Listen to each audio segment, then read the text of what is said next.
بڑا بول رہا ہے ان کو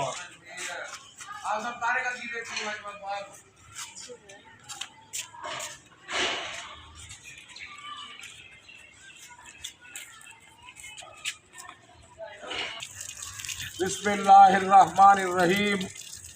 مرکز علوم نبویہ جامعہ شیخ درخواستی راجن پور، جو کہ فیضان ہے حافظ الحدیث والقرآن حضرت مولانا محمد عبداللہ درخواستی نور اللہ مرکزہ کے نواسے، پیر طریقت رہبر شریعت حضرت مولانا پیر سیف الرحمن درخواستی نور اللہ مرکزہ کا یہ فیضان ہے۔ اللہ ان کی قبر پہ کروڑا رحمتیں نازل فرمائے، جنہوں نے ضلع راجن پور میں قرآن و سنت کی ترویج و اشاعت کے دینی مدارس مراکز قائم کیے اور پوری دنیا کے اندر اسلام کی سربلندی کے لیے کام کیا۔ اس وقت مرکز علوم نبویہ جامعہ شیخ درخواستی کا یہ آپ دیکھ رہے ہیں دارالقرآن، الحمدللہ 20 ضرب 20 فٹ کے 3 بڑے ہال ہیں، 15 ضرب 60 کا ہال ہے۔ الحمدللہ اس کا کام انشاءاللہ تعالی شروع ہو رہا ہے۔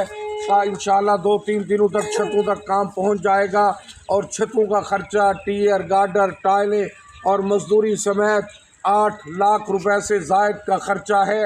اور اس وقت طلباء کی تعداد بہت زیادہ بڑھ چکی ہے۔ رمضان المبارک کا مہینہ ہے، عظمتوں والا مہینہ ہے، انوارات کا مہینہ ہے۔ نبی علیہ السلام کی سخاوت اس مہینے میں تیز ہوا کی مانند چلا کرتی تھی، تو اس وقت بجری، سیمنٹ، سریا اور جناب والا ٹیئر گارڈر ٹائلیں مزدوری کی بہت زیادہ ضرورت ہے۔ تمام اہلیان اسلام سے گزارش ہے، نبی علیہ السلام کے امتیوں سے الحمدللہ اینٹ آ چکی ہے، ساتھیوں سے گزارش ہے کہ جناب والا ریت، بجری، سریا، ٹیئر گارڈر یہ اوپر دکھائیں کہ جناب والا آگے آتے جائیں۔ جناب والا یہ 3 بڑے ہال ہے دارالقرآن کے، 20 ضرب 20 فٹ کے، اور برآمدہ ہے 15 ضرب 60 کا، 8 لاکھ روپے سے زائد کا خرچہ ہے۔ دوستوں سے گزارش ہے، رمضان المبارک کے اندر 70 گنا ثواب بڑھ چکا ہے۔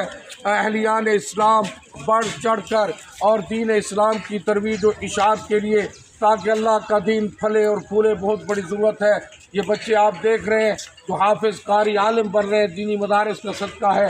تمام حضرات سے اپیل ہے کہ جامعہ شیخ درخواستی کے دارالقرآن کے لیے عطیہ صدقات، زکوٰۃ، عطیات، اینٹ، بجری، سیمنٹ، ٹیئر گارڈر ان کمروں کے لے کر دے، اور اپنے والدین کے صالح ثواب کے لیے لے کر دے۔ اللہ آپ کے رزق میں، مال میں، جان میں، گھرانے میں برکت عطا فرمائے گا۔ وما علینا الا البلاغ۔